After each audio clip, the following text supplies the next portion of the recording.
Welcome, everyone. Good morning. As you're joining the meeting, if you could send your name and your affiliation or organization in the chat, that would be super helpful. And we're just going to wait a few minutes for people to join and then we'll get started.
Hello, I am Stacy Kawabata, and I'm representing Central Coast Clean Cities Coalition today. And thank you all for joining us here for Electric Drive 805 September Open Stakeholder Meeting. We have some great speakers that we're very excited to hear from talk about EV charging at the workplace. And so just to kick us off, I'm going to open up a few poll questions for everyone to answer. These are just two very short multiple choice questions to kind of get a feel of where everyone is in the process of getting chargers installed at the workplace. So let me go ahead and get that started. And while everyone's answering these questions, I'm going to pass it on to Sean for a quick introduction. Awesome. Thank you, Stacy. Like she mentioned, thank you all for joining and welcome to the Electric Ride 805 Open Stakeholder Meeting featuring workplace charging.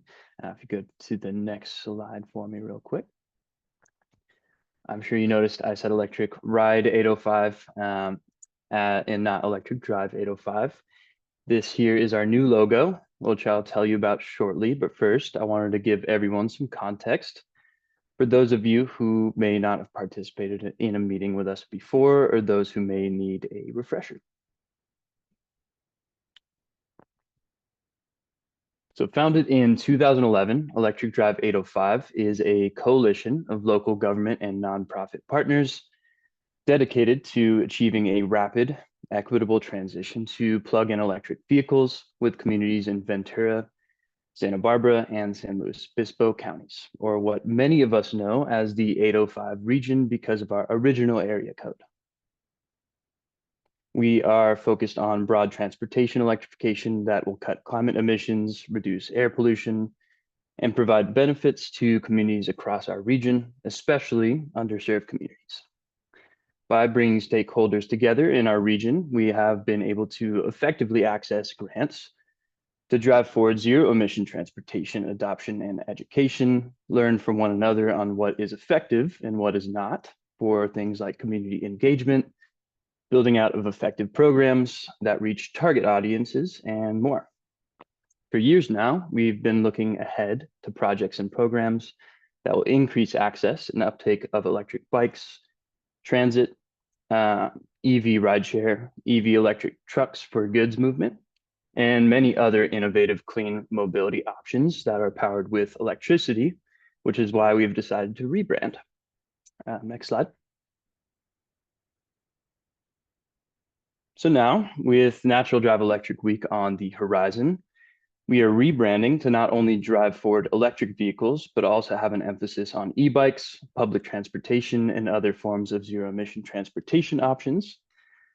Additionally, we'll be focusing on supporting electric vehicle adoption and infrastructure advancement by providing educational workshops for public and private sector, learning from one another through lessons learned workshops, working together to go after grants that benefit our region's zero emission transportation goals, and through all of our work, working with the community to make sure we're serving underserved communities by working in tandem with community-based organizations and leaders in our community. And with that, I'll pass it back to Stacy. Thank you, Sean. Moving now into our agenda for today, we're going to next move into a breakout room discussion, followed by our 3 presentations. First, from Charge Future, talking on workplace EV charging installations. Next, from Grid Alternative staff on Communities in Charge presentation. And finally, UCSB's success stories and experience and lessons learned. So getting into our breakout rooms now, we want to ask you to first just introduce yourself again with your name and affiliation. And then the next 2 questions are kind of elaborating on the 2 poll questions that we had earlier. First of which being, have you considered installing a charger? Is there something specific that's made you hesitant to do so? And secondly, are there specific aspects of installing a charger you'd like more information on? So I'm going to go ahead and split everyone off into breakout rooms now, and we will reconvene after 5 minutes and it'll take you all back to the main group here. And the room should now be open.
Okay. Hi, everyone. I think everyone has rejoined the main room again.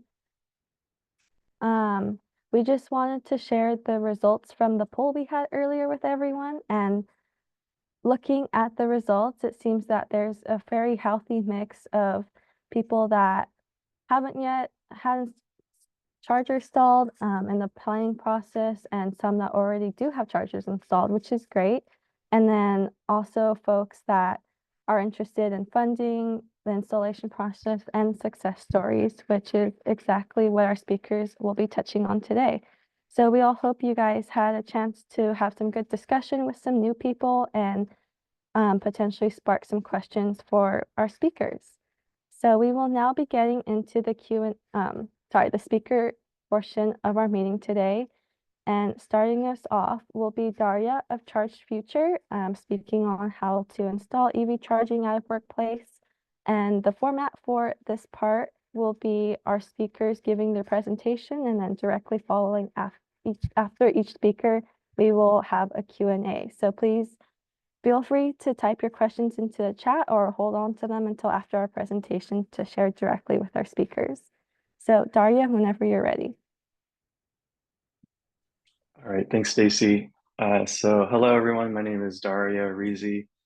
I'm with Charge Future, an EV charging consulting agency. We help businesses plan and install EV chargers. And we can go to the next slide. Just a little about me.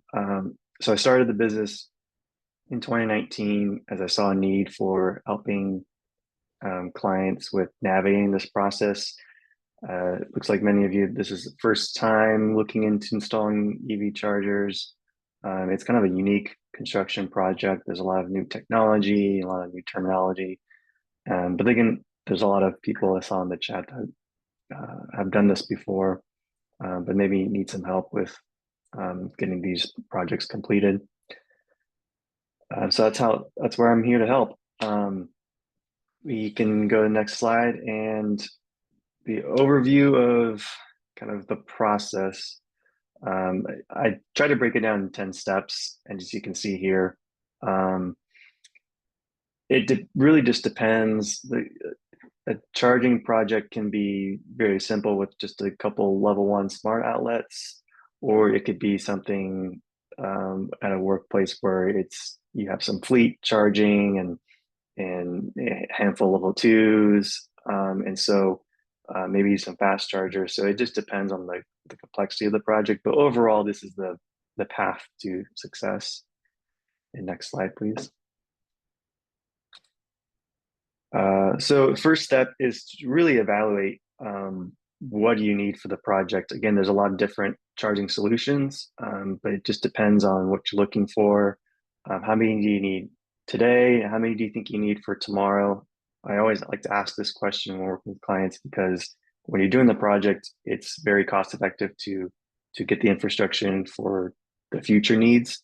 With this project, putting in some extra conduit or extra breakers in the panel is not a huge cost. So getting that infrastructure in now is a good idea. And then, who's it going to be for customers, employees, for fleet, guests? And that kind of also ties to what type of charging, as I talked about previously. Next slide. Then after you kind of have an idea of what you're looking for charging, then okay, well, what are the incentives available? And it seems like a lot of you guys are interested in that, and the air districts are a good resource. There's also other money from the federal and state government, and even utility companies have incentives like 3CE and PG&E and SCE. So those are good resources to look for. They all have different program requirements, different funding amounts. Sometimes to apply, you have to have a certain level of readiness. So it's always good to look into that early in the process so you understand what's it going to take to apply. And then if you get an award, what's it going to take to stay in compliance. Next slide, please. And so next step is getting a site survey done. You can do this if you're kind of know what you're looking for, or you can start working with a contractor. And this point in the process is really understand what are the existing conditions, what are the potential hurdles to overcome, what are potential opportunities. So each of these different components of the site survey is something that should be recorded. And I like to focus on the last point, ADA compliance. That one is almost always the trickiest thing to get done, especially as we start heading to design and permitting. It's just so complex, especially if you're working with an existing site. Getting AD compliance can be not just challenging, but expensive. So getting that scope starting to get fleshed out early is a good idea. Next slide, please. And now it's time to look at selecting hardware and software. So I broke it down to, obviously these two different categories. If this is something that you're really interested in picking out the hardware, you can start with that. And there's a whole list of different, features of the hardware. And there's a lot of different options on the market. It seems like every week there's a new entry, new company that's offering a charging solution. So it's good to start looking into it, as they're all different price points, different features. And the same goes with software. And the software is sometimes called the Electric Vehicle Service Provider, or EVSP. They are going to be already integrated with a lot of hardware solutions. So you're not really interested in picking hardware, you can just start with the software, and they'll have a list of hardware that they're already integrated with. And just like the hardware, they have different price points, different features, and usually they have an annual fee that's per port per year. Some have different pricing models, but typically that's how they go. And so it's good to start looking into this at this point in the project to understand who you're going to be partnering with for the project. And next slide. And once you have the hardware and software selected, then it's time to start the designing engineering process. Like I said before, ADA is going to be tricky. As you can see with this site, this site was EV ready, so it already had infrastructure for future chargers, but it didn't have the necessary ADA compliance. So there was a little bit of rework done to get the site signed off by the building department.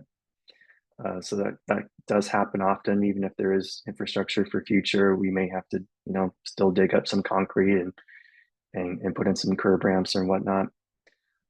Some other things to consider during this phase is protecting the chargers, either with the curb wheel stops or bollards.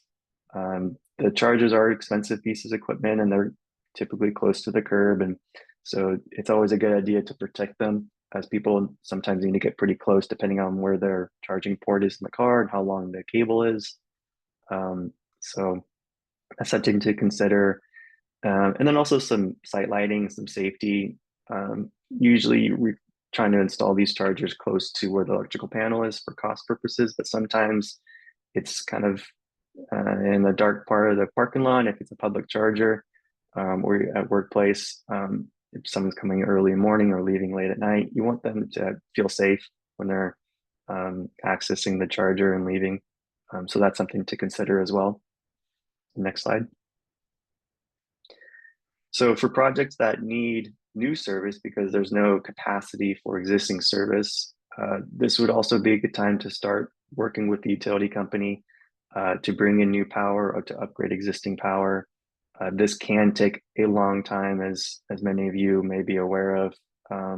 All of the utility companies are inundated with various projects, and there's lots of applications already in their queue. So it's good to start this process early, as the design and engineering process is ongoing, as those are going to be kind of working in tandem with each other. And then if you haven't worked with the utility company before, it's a good idea to either have your contractor engage with the utility, or your engineering professional, or even a utility consultant manage the process, just to make sure that everything goes smoothly and everything goes as quickly as possible. And next slide. So finally, with permitting, after design engineering is done and once the utility coordination is kicked off, This process, like utility coordination, can take a long time. There's supposed to be expedited permitting process with cities and counties. Sometimes, that does happen, and sometimes things get complicated. Either the jurisdiction is backed up, or there's a lot of plan review comments. So just prepare that this can take several weeks, if not several months, again, depending on the project complexity. But this is something that obviously will need to be done before we get to the next step. And that's, next slide, please. The contractor selection. This can be done at this stage if you haven't already engaged with a contractor, but you can also work with a contractor previously in the process. It kind of just depends. But usually this is where the time is to at least to begin engaging with them. And keep note that some incentive programs require competitive bidding or prevailing wage or EVITP certification, various requirements. So just keep in mind that when you're selecting contractor, to make sure that they're going to be compliant with the incentive program requirements. And next slide, please. And finally, it's installation. This is the fun part. This is when work gets done. It can be disruptive to workplaces, so it's good to coordinate with the contractor and make sure you have a good area for a laydown area for their equipment and staging, fencing, porta potties, getting that all squared away. If parking spaces are going to be coned off, fenced off, then it's good to know ahead of time and inform employees just to make sure that regular business operations are running as smoothly as they can be during this time.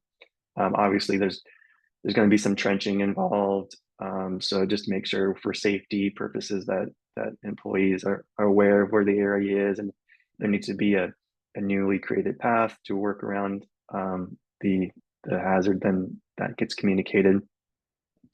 And obviously, inspections, not just with the utility, but the city or county, making sure that that's all properly documented, and especially with as the contractor completes the installation, that they work with the EVSP to ensure that the chargers are up and running properly. Next slide, please. And lastly, operations and maintenance. So the chargers are up and running. A couple different things to look out for in this list, but really the point I want to make here is, just because the charger is installed doesn't mean that they're going to be, perfectly up and running for 5, 10, 15 years to go. Things do happen. There's software updates that occasionally need to be installed. Sometimes there's maintenance issues. Sometimes people damage the chargers. They drive over the cable. They drop the cable. Maybe they actually hit the charger itself. So there's some things to look out for during this time. There are third-party operations and maintenance service plans available. Even the EVSP offers this in case this is something that you want to pay for, so you don't have to manage this process on your own. It does obviously cost an annual fee, but the benefit is that they take care of overlooking the charges and make sure everything is running smoothly. And if there's a problem, they can dispatch a technician on site to fix the issue as quickly as possible. And lastly, ongoing rebate program requirements. Sometimes they require reporting for utilization and things like that. So that's good to keep in mind to ensure compliance. And next slide, please. And finished product. So there's a recent project I completed in Atascadero, and chargers are up and running, available for public use. So that's my presentation. Thank you very much for your time. There's my contact information if you need any assistance with any feasibility studies, incentive applications, or just project management. Be happy to help. I'm located in San Luis Obispo, so I'm local. And again, thank you for your time. Thank you, Daria. That was a great presentation, very insightful. Yeah, we'll open it up to Q&A, so please feel free to unmute and ask any questions.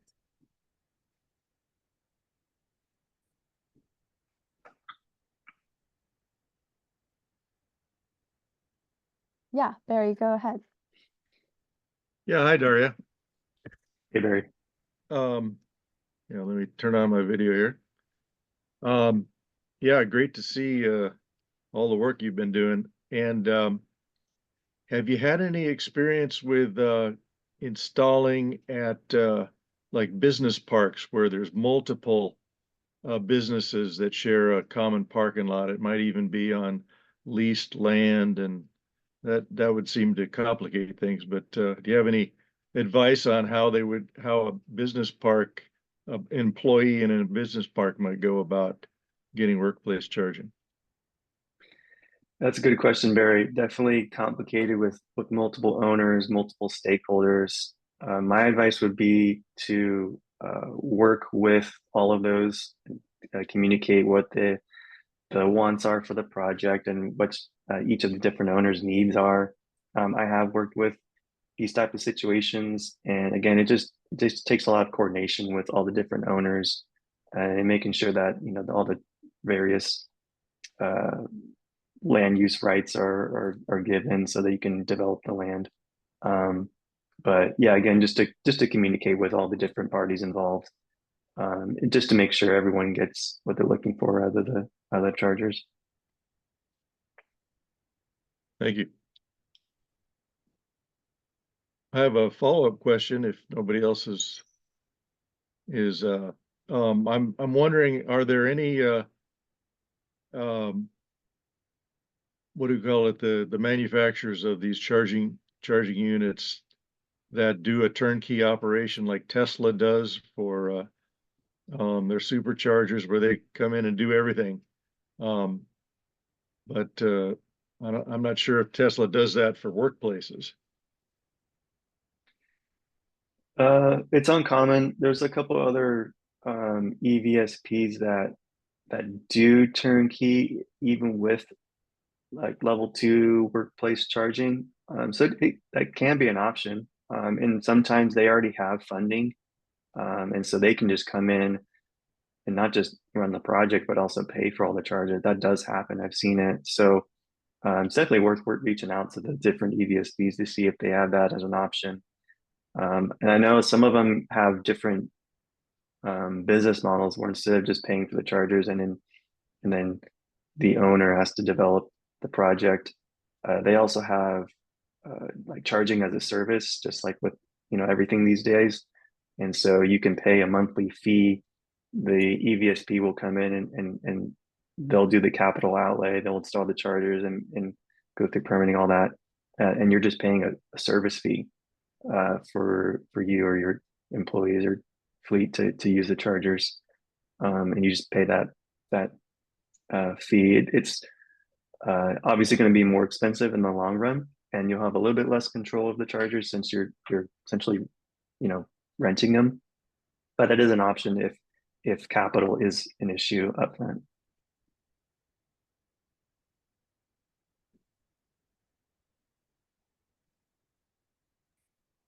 Thank you. Do we have any other questions?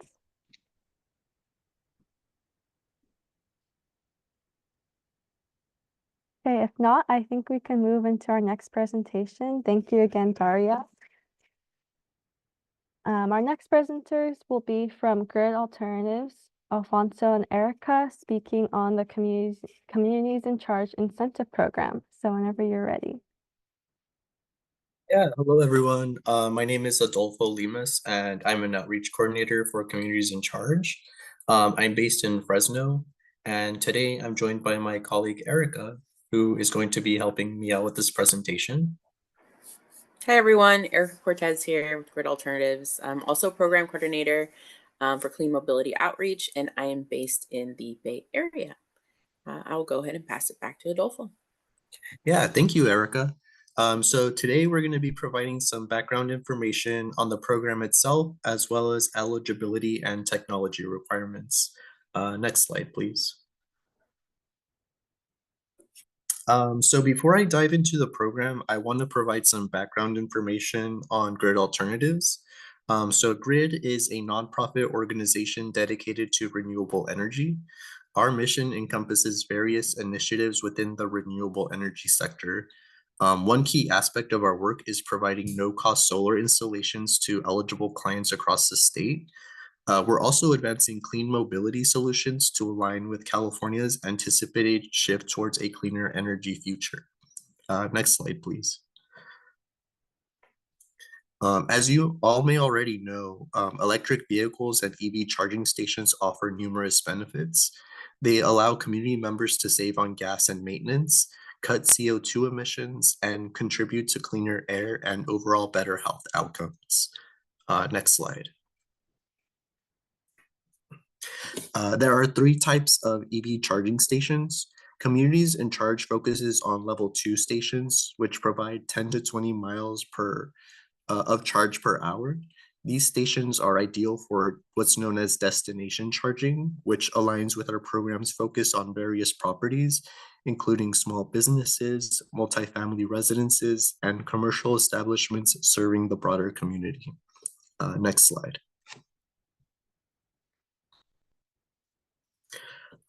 As you can see here, the last funding wave did close on December 22nd of 2023, but we encourage you to join our email list and sign up to receive updates. Next slide, please. Just to give you all some background on the key partners involved in Communities in Charge, it is funded by the California Energy Commission. It's implemented by the nonprofit CalSTART. And then here at Grid Alternatives, we are responsible for the outreach and equity components of the program. Our efforts are primarily focused on ensuring equitable access with a strong emphasis on supporting disadvantaged and low-income communities, as well as tribal populations. And Tetra Tech serves as the technology partner. They created the Incentive Processing Center, which is where applicants submit their applications. Next slide. Now we can go ahead and get into the program. So Communities in Charge is California's innovative program designed to accelerate the market for light-duty electric vehicle charging.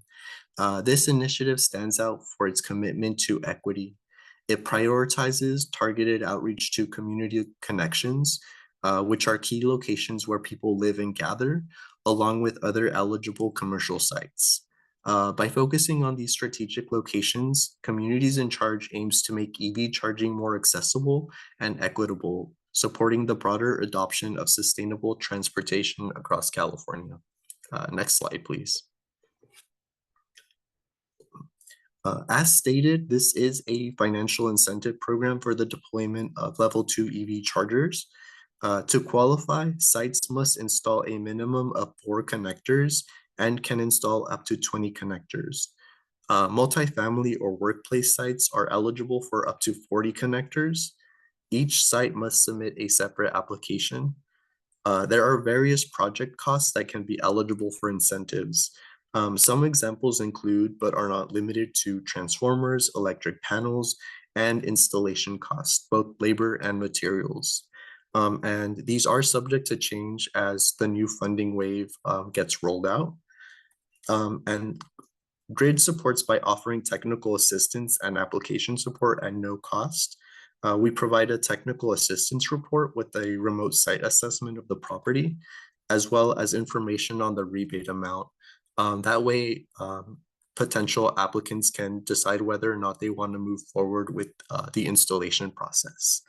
Yeah, now I'm going to go ahead and hand it off to my colleague, Erica, who will continue the presentation. Let's go ahead and move on to the next slide. Hello again, everyone.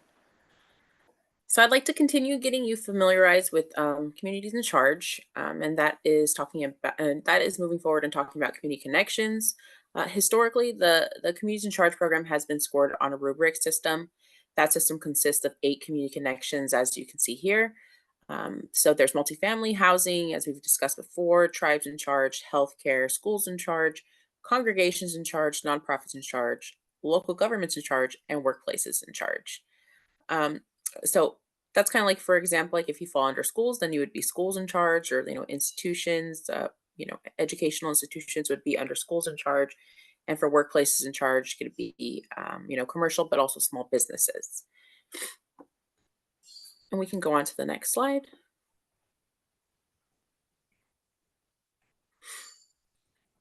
And the reason why the communities in charge, sorry, can we go back to the slide?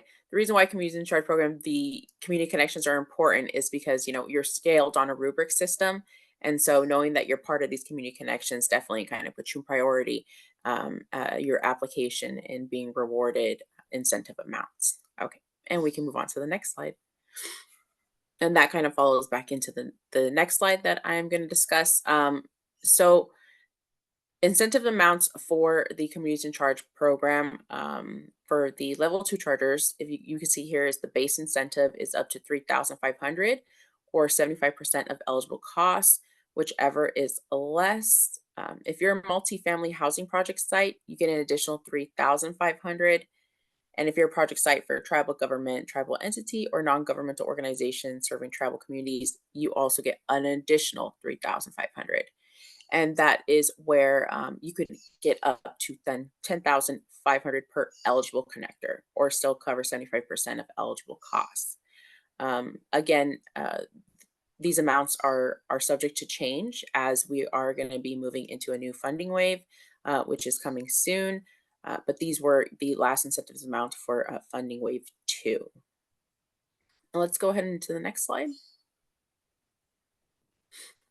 And you may be wondering, what kind of sites are eligible, or there's some examples. So for project site eligibility, most commercial and multifamily sites in California are eligible.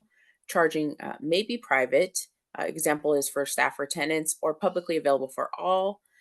Some eligible project sites for schools are K through 12 schools, public and private, higher education institutions, public and private universities, community colleges, school district offices, and parking lots for light duty fleet vehicle charging. And eligible sites for workplaces are staff parking lots, adjacently owned parking lots for business staff, parking lots for light duty fleet vehicle charging. And the applicants must be the property owner, lessee, or authorized representative, or the one that incurs the cost of the project. These also may be subject to change depending on the the funding wave that's gonna be coming, but these are some examples that have been funded in the past. And we can move on to the next slide. So as mentioned, GRID provides free technical assistance for the application process. And so I'd kind of like to share a couple steps that you could do to get that prepared and get the application process going. And so the first step is to get to know your key partners. One of the key partners would be us, GRID, because we can provide that free technical assistance report. Another key partner would be your EVITP certified contractor that you're intending to utilize, or maybe we could also partner you with somebody. And then another key partner would be your utility service. And that is just in case you may need like utility coordination or figuring out permitting jurisdiction. Your utility service would be another key partner for you to get to know. And then also moving on to step 2, it would be to get to know your site. GRID provides a remote site assessment. And then after that, you'll actually have a physical site assessment conducted by a contractor on site. And during that time, you will get a quote for the installation process cost. So at that time, it's a really good time to kind of get to know what's going on with your site. Where would you be able to have the chargers located? How is it going to look, and if it fits your needs? And for step 3 is definitely getting to know your budget. So with the budget, the quote that is given by the contractor that's provided to you, or whoever you feel most comfortable with, getting to know that quote and seeing if it's something that you'd like to move forward with. If not, you can always contact GRID, and we can kind of go from there and go over again what makes most sense for you, and maybe connect you with another contractor and possibly get another quote. And then moving on to step 4. Step 4 would just be preparing your application, getting all your documents prepared, whether that be quotes, any kind of site assessments. and getting that all done ahead of time. Even if the funding wave is not open, it's best to have everything prepared, and Grid can help you with that through our free technical assistance, so that when the application does open, you are ready to go. And let's move on to the next slide, please. Okay, so, and as mentioned before, funding wave 3 is coming soon. We don't have a date yet, but we are excited to share that it is going to happen. So if you're interested, please, sign up with Communities in Charge for your emails to get daily emails, or not daily emails, but a daily update, whether or not it's open. And then also to get more information on how to apply and how to connect with us.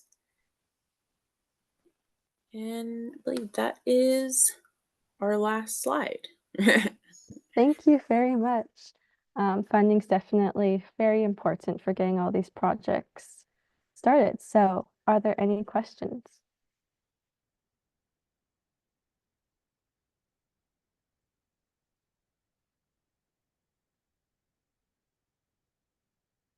Yeah, Alex. Hi, thanks for the presentation. Just a couple of follow-up questions I had. When Funding Wave 3 does open, do you know how long it'll be open for? And then also, are there any constraints on stacking the Communities in Charge funding with other funding sources? I think I could answer that. We're not really too sure on how long it will remain open. I would say maybe we would have to go back and look at, what was historically done, whether it was as soon as it opened, it's only open a month or only open 2 months. But that can all change. Even with funding wave 3, even, eligibility requirements might change. We're not really too sure, as the implementation manual has not been released yet. But based off of maybe funding wave 2, I mean, a guesstimate last time was maybe about a month and a half or so. I believe that the window was open, but that could change. It could be longer. And I think that's why, Grid, we go out and we do our outreach, and we try to bring awareness so that we can provide assistance in helping you prepare for the application process. So when it does open, you'd be one of the first, to apply or to get things going. And then I believe, what was your next question? Regarding stacking incentives, like with other local and state incentive programs, are there any constraints? I believe you can stack the Communities in Charge incentive program is stackable with tax incentives. And correct me if I'm wrong, Adolfo, but there are other incentives that Communities in Charge, the Community in Charge project can also be stacked with, but for sure, definitely the tax incentives that are offered right now. Yeah, just to add to that, yeah, historically, the program has been stackable with other incentives, such as like utility rebates. However, those have changed in the past, and we anticipate them changing it, moving forward. So as of right now, we don't have, unfortunately, we don't have too many details as far as stacking goes. But yeah, like my colleague mentioned, there are tax incentives that can be utilized along with Communities in Charge. And I see we have a question from Barry. Yeah, do you think you'll have the same ranking system? So the Community in Charge category, of course, and then if your workplace, for example, is in a low-income community, that's a higher ranking. But if you're not in a low-income community, you can still apply, but your ranking will be lower. Is that correct? Yes, that's correct. So, we encourage anyone who's interested to apply. You don't, it does help to be located, in a low income disadvantaged community. However, the last funding cycle, there was, most of the eligible projects were funded. Yeah, as was mentioned, that does get you more points on the rubric.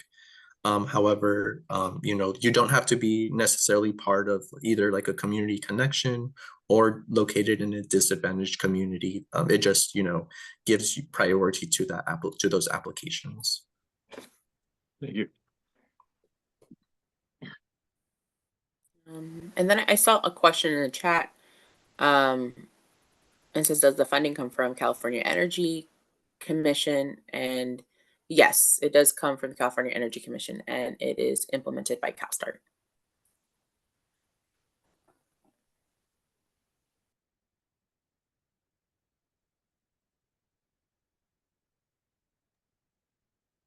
Awesome. Do we have any other questions?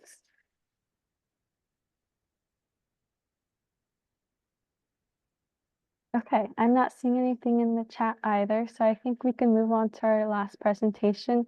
Thank you so much, Grid Alternatives. So our last presentation will be from Nestor from UC Santa Barbara, and Nestor will be speaking on UCSB's vehicle charging infrastructure successes. Nestor, whenever you're ready. Good morning, everyone. Thank you for having me. My name is Nestor Covarrubias. I'm the Senior Executive Director of Auxiliary Services, and Transportation and Parking Services falls under that umbrella here. Personally, I have a household with 2 electric vehicles. And so someone with a commute that's 140 miles round trip, it's made a huge difference for me. So big fan, and I'm happy to be supporting the growth of EV charging infrastructure throughout the region. I'm going to be talking about our current infrastructure and how we got there, the different charging equipment types that we've worked with, our strategy for expansion, how we funded our program, and some of the lessons learned and tips. And so we can go to the next slide. So this chart here is meant to represent how our charging infrastructure has evolved. And you can see a pretty substantial growth in the last 5 years. So in 2019, what we looked like was we had 4 bring your own cord level 1 stations, and that's basically just a wall outlet that had a dedicated circuit that we allowed people to just plug in and charge. We had 20 charge point level 2 ports. We didn't have any trickle chargers with J1772 connectors, and I'll talk a little bit about those in a bit. And we had 135 make-ready stubs. So these are basically ports that are ready to be activated. All you need to do is add the equipment. So over the last 5 years, we've worked on figuring out how we were going to actually activate those ports and expand our program. And you can see we ended up eliminating our level 1 bring your own cord areas. We brought on more charge point level 2 chargers. And we activated our make-ready stubs with these trickle chargers that used J1772 connectors. And the simple explanation for J1772, it's the charging standard that most vehicles that are on the road today use, although that's going to change over the next few years as manufacturers adopt the North American charging standard, which is the port that Tesla uses. Next slide. So what is a trickle charger with the J1772 connector?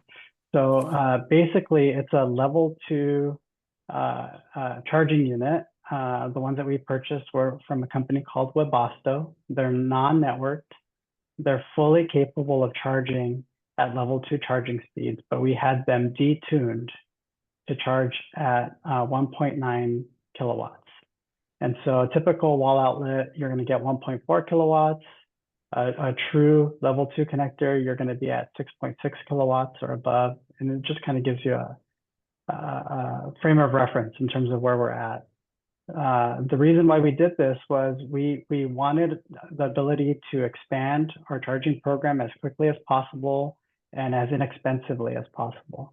These Webasto units were roughly $500 a piece versus $8,000 for a charge point unit with 2 ports. So substantially lower cost. One drawback about them being non-networked is that you can't collect fees at the unit itself. You can't meter the charging station or charge by the hour. And so what we decided to do was slow the charger down. We figured individuals on the campus are here for 8 to 9 hours per day that are working here. During that period of time, you can get about 40 miles of range. And that allowed us to simplify the fee structures. So we created charging permits. They're essentially all you can charge permits that people could use. And so by slowing them down, that reduced our potential liability of power that could go out. We rely on manual parking enforcement to ensure that people have a charging permit. And so if we had these at full level 2 charging speeds, we could potentially get abuse of the system and have individuals using more power than we'd like them to. This worked out really well. We had more supply than demand. So that means we didn't need the turnover from these areas. So people were happy to park and leave their cars all day versus the charge point units where we have them move their vehicle when their charge session is complete. Let's see. Next slide. Oh, yeah. So that's just a close-up of what these units look like when they're installed. They don't always look this neat where the charging cable is wrapped around the unit. That's one of the drawbacks of not having something with integrated cord management. So that's one installation on one of our parking structures. One thing I didn't mention, but you might be able to see if you squint your eyes here, is that we also added EV charging available spaces. And what that means is we ask people to park in other spaces first and use these last if they have an internal combustion engine. And the reason why we did this was our supply was more than what the demand was. And we have a lot of areas on campus with really high parking demand. And we didn't want parking spaces to sit empty. So we took a hybrid approach where we had some that were EV charging only and then EV available. We're starting to get to the point where we need to reevaluate this and where we potentially have the demand where these parking spaces won't sit empty. So that's something we'll be looking at. Next photo. So this is one of our parking structures. What you're seeing here are 2 charge point units with 2 charging ports each. And then to the right of that, if you go to the next slide, you'll see the EV stubs, the make-ready stubs that I was referring to earlier. So it's the conduit, the wires, all terminate there into that box, and it's ready to go. It's ready for a unit to be installed in it. Next slide. So our program has really been on a shoestring budget in terms of how we've developed it. The initial charge point units that we had were before my time in the department, but I believe they were through APCD grants. In 2016, we learned about a program through NRG EVgo where they had to install a certain number of ports within a defined time period as part of a settlement that they had. And so UC San Diego took advantage of this program. They let us know about it. We were able to identify 135 locations where we could have them install these make-ready ports at no cost to us. The value of each of these stubs was $3,500 per port. So it's a substantial investment in infrastructure. In 2016, we had no need for 135 charging stations, but we knew that eventually we'd have increased demand. So we accepted them and had them installed. And just last year, we partnered with our campus sustainability group. Katie is on this call, Katie Maynard. And we took part in a regional submission for the Reach 2.0 grant. UCSB's portion is going to be roughly $500,000. And over the next about 4 years, we'll be adding another 28 charging ports as a result of that. Next slide. So a lot of what I'll share here in terms of lessons learned and tips are really going to mirror Daria's and Erica's presentation. It was been really helpful for us to have all of our sites evaluated for EV charging infrastructure. We have locations where we know it's going to be a low cost, low expense effort, primarily where we have our stubs already ready to go. And we have other locations where we know it's going to be a higher cost and a higher effort, where we're going to need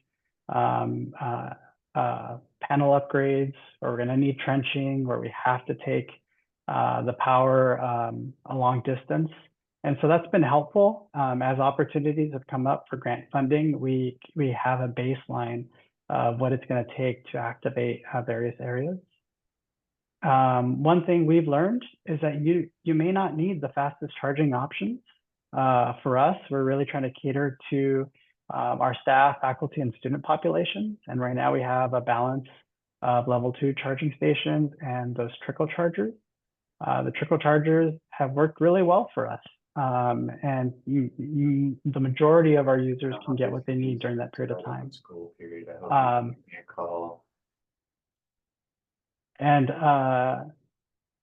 So another important thing is that you have to think about creating an operations and maintenance plan. This isn't just install and done. These units are going to need attention. There is going to be a cost associated to that. There's ongoing fees. There's connectivity fees. There are units with electronic parts that are going to fail. And so you really have to think about not only where you want your stations, what it's going to cost to bring them online, but also what it's going to cost to maintain them over a period of time. And with that comes a dollar amount. And so think about how you're going to fund your EV charging program. So all of our infrastructure, or the majority of our infrastructure, has come to us through grant funding. But the operational ongoing costs are funded through the rates that we charge the end user. So on our charge point units, we charge by the kilowatt hour, which we think is the fairest way to charge. And with our trickle charge units, we estimate what the maximum amount of power we think someone's going to get and charge based on that. And that revenue goes into funding the ongoing connectivity fees and equipment replacement costs. Next slide. We've found it really helpful to be connected with regional transportation partners. And for us, I'll take it a step further in our University of California colleagues. It's through these resources that we've identified funding opportunities that are available to us. It's really helpful to partner with a group that has grant writing ability. In the early days, our office would take on applications, but they've gotten quite a bit more involved than they were when we first started. And so having a resource that can help with that is really important. For us, it's been our Katie and our sustainability team. Ensure that all grant requirements can be met before you apply. So a lot of times you'll see funding opportunities, and it's important to read through it and see what the minimum requirements are. How many units do you have to install? Are there matching requirements? What kind of documentation do you need for construction?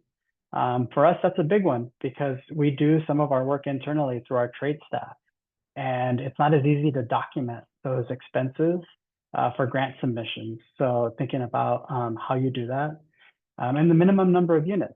There are some applications that require a large number of units. Reach 2.0 is an example of that, but we were able to partner on a broader application, and that allowed us to take part in a grant opportunity that we may have otherwise not been able to participate in. we've been approached over the years from companies that are third party and want to provide us equipment, operate a system, no cost to the campus. And they've not, we've had success with some, the NRG EVgo being one of them. But we've also scrutinized some others. And the big question that you should be asking is, what's in it for them? And are you comfortable with that? We were approached by Tesla 2 years ago about the potential of having units installed that are operated and managed by them. It was great. It would have been at no cost to the university, but we weren't necessarily comfortable with their approach of having a tiered rate structure for Tesla and non-Tesla vehicles. We were not necessarily comfortable with turning over real estate for a long-term lease without any sort of compensation back to the campus. And so again, ask those questions. Sometimes it's a third party that has grant funding that they've sought, and they're looking at ways of dispersing that funding. And so it's not always bad, but do ask the question and make sure that you're comfortable with what that revenue flow and revenue stream is going to be. Next slide. So the future for UCSB and what we're looking to do. So we are definitely at a point where we have to increase level 2 charging ports. Our charge point units are virtually at 100% utilization during business hours. So we do need to install more. We will be doing that through the REACH 2.0 grant. We're going to monitor the adoption rates for the new NACS standard, the Tesla connector. For now, we think we're in good shape, but we want to make sure that we're bringing on equipment that's going to not need to be converted later on once we start figuring out how quickly these ports are coming online. And we're going to continue to monitor what our peer UC institutions are doing. We have some campuses that are definitely leading the way. UC San Diego, UCLA, and UC Berkeley have rapidly expanded their programs. They're signing agreements with third parties at rates that we might not be able to qualify for because we're not doing the bulk of work that they're doing. But as a result, we get to piggyback on their contracts. And so that's not necessarily available to you all on this call, but there might be other opportunities for you. There might be state contracts that are available. Sourcewell is an example of that. So do try to see what others are doing and leverage others' purchasing power to try to help your organization. And I think that was my last slide. And I saw a hand up and I saw some chats popping up, but I have not read them yet. So is it okay to start with questions, Stacy? Yeah, please. Okay. Christian, would you like to start us off? Yeah, no, thank you for the presentation. That was great. I think a lot of people have a lot of interest in like low power level 2s now. Level 1s are getting a lot more popularity. Really interesting to see you guys as kind of quote unquote trickle chargers at the low power level 2. I had 2 questions. One is, you said they're not networked, but you are collecting a fee, and just wondering like how you're doing that and how that's working. Is that through like a monthly permit fee? Is that collected at a kiosk? Like on the honor system that they just say that, hey, I'm at one of these spaces and I pay more for the hourly or daily parking fee. And the second question is around why you guys decided to go with throttled level 2s at a fixed rate compared to like power sharing with the same amount of electrical capacity, which could offer more power to when it needs it, like yourself, who's traveling 140 miles a day, and the 45 miles of range won't work for you if you don't have charging at home. So just wondering like how you compared those two for the power sharing versus throttled. So for not network chargers, the way we collect fees is both of the ways you identified. One is through a permit fee. So we have 3 tiers of EV power permits, and that's based on the battery capacity. So you got your plug-in hybrids, your earlier gen EVs with smaller batteries, like maybe a Fiat 500e or something along those lines, and fully electric vehicles. So we've got 3 tiers. And then we basically add that to the normal parking rate that people pay, and it's an all-you-can-charge permit. And then we also offer charging via the permit payment kiosk that we have on site. So you can go up to one of those and purchase a power permit through those. So it is something that we monitor, and we generally will give someone a warning, letting them know, hey, you do need to pay for your power when you're charging on the campus. In terms of why we went with detuning, it wasn't a power capacity issue. We have the power to have dedicated 30 amp circuits. That's not the issue.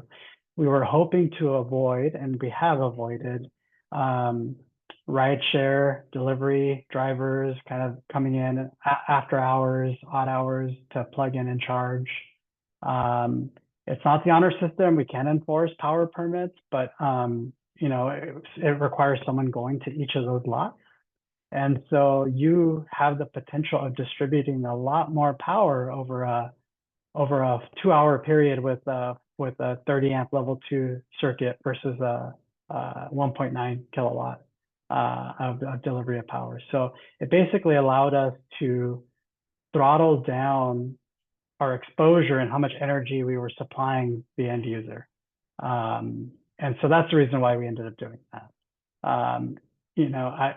The ideal scenario is to continue having networked units that you can manage, that you can charge by the kilowatt, that you can throttle, that you can do power share if you need to. I mean, there's so many interesting things you can do, but at $350 per port per year, the costs really start adding up when you scale. And when you don't have a population on campus that can fully take advantage of these units, you're not capturing enough revenue to pay those fees. So we'll get there. We're getting there, but this was our transitional phase. Did that answer your questions, Christian? Okay. And then I saw some in the chat. I'll see if. Yeah, I see one in the chat from Colin from Cal Poly SLO, who are considering level 1 for staff and faculty, and find the option of detuning level 2 down to level 1. Level charging is very interesting. And how does it work for permit requirements in these spaces? You mentioned something about an EV charging permit. Yeah, that's exactly right. So He kind of answered the question just now. Thank you, Nestor. It's a little easier for us, Colin, because I know you have a lot more rates depending on bargaining units. We don't have that same scenario. So Okay. yeah, but we just add the rate on top of the permit. The rates added on top of the permit fee. Okay, Thank you, Nestor. You're welcome.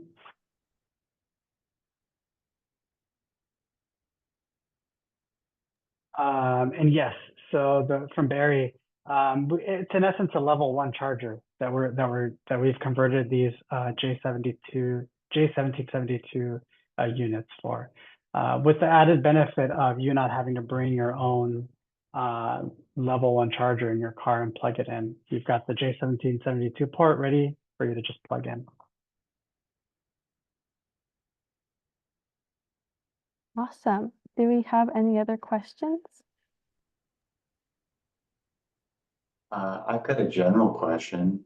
It's not about his presentation, which was excellent. But since we're in the 805 group, in Ocean View School District in South Oxnard, I often send my transit buses up to Santa Barbara for field trips to the zoo, the museum, the mission, and sometimes out of the 805 down to Los Angeles Museum of Tolerance and USC.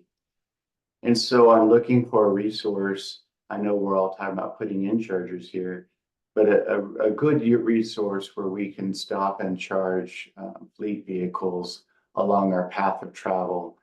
I had a little horror story. Very kindly was offered to do some what I thought was rapid charging at Santa Barbara Municipal Yard for an interval charge at the zoo, and learned to my chagrin in the middle of it all, it was a low level charge, and my bus almost didn't make it back with the 80 kids on it.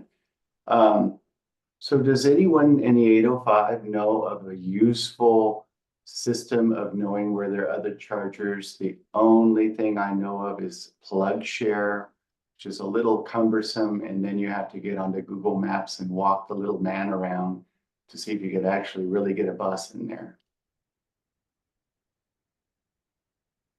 That's my question. PlugShare, it would have been my recommendation. I think I've found it to be the most extensive in what it maps out. We don't have charging that's accessible to a bus on our campus. We struggle with real estate and having enough real estate for vehicles to park, and buses are a whole nother challenge. So I don't know of any other location in our region. But I know you opened it up to the group, so I'll go ahead and let others answer. If they do. You would be too far north for my bus field trips anyway, but we're all going to want to know where these chargers are at in the 805. Okay. I can jump in really quick. I know Hillary's on the call too, and they have a bunch of electric buses, so she might want to add something about this. We talked about this before, but I think there is a need for larger vehicles, in the area to have access. I don't know of any existing either, and I know Santa Barbara Unified is not on this call, and they just signed a new contract with a bus provider that's looking to go all electric. So hopefully they'll have chargers in soon. You're not sure about any potential options to share resources like that and what that would look like. And we're putting some drive-through fast chargers in at our city corporate yard in Santa Barbara as well. Again, for our fleet, once we get them in the ground, which will probably be another year or two, we could look into options to let somebody like a school bus that's coming up as a one-off use that. But there would be limitations on how much we could offer that service. And so really ideally there's something more open to the public for medium heavy duty vehicles that's sized appropriately. I think there's definitely a huge need for that. We're looking into are there options to do this at a place that can serve emergency response vehicles? We've been in contact with Earl Warren Showgrounds in the area, and are looking at options at a project we have at our airport that might be able to leverage fast chargers with accommodating larger vehicles. And so I would just say I don't know of anything currently, but I do think that there's a need, and anybody else that's putting stuff in that has that optionality to it, be great if we can figure out how we can all share resources better. Thank you for the comment. I know that I used some WEX. I was using WEX for fuel cards. WEX is based on the East Coast for diesel fuel, and I approached WEX and said maybe they should come out with fuel cards for electric charging stations and could map it out a bit better. And I can't recall what the brand was, but there's a brand at the Camera Outlet Mall of electric charging stations, and I approached them just as an emergency backup if we went down. They weren't really interested in having electric buses in the mall. And just the last thing, at the La Cumbra shopping mall in Santa Barbara, there is some EVgo fast chargers. They are designed for standard car stalls, but that lot is empty all the time. You could easily park a bus there and nobody care. But it's not a fast charger. It's pretty old, so it's only 50 kW. Thank you. I will jump in and say that we were contacted by a company that's working on some medium and heavy duty EV charging depots. It's called Renewable Properties, and they're working on a couple EV charging depots, I think in North Santa Barbara County, from my understanding right now. I don't know if there's any progress southern in the 805 region, but they may be someone you want to reach out to, and then I'm sure there'll be hopefully other developers of EV charging depots that would offer some public, medium, and heavy duty EV charging solutions, but I'll send their website in the chat so you have that. Thank you.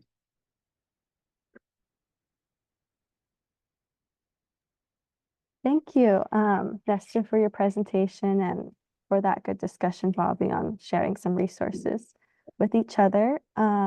If there's no other questions, and I don't see anything at the chat at this time, we are coming or a little bit past time. So I'm going to go ahead and conclude our meeting for today. We will be circulating the recording of this meeting for your reference. And thank you again to all of our speakers and for everyone joining us here today. And I hope you have a great rest of your day.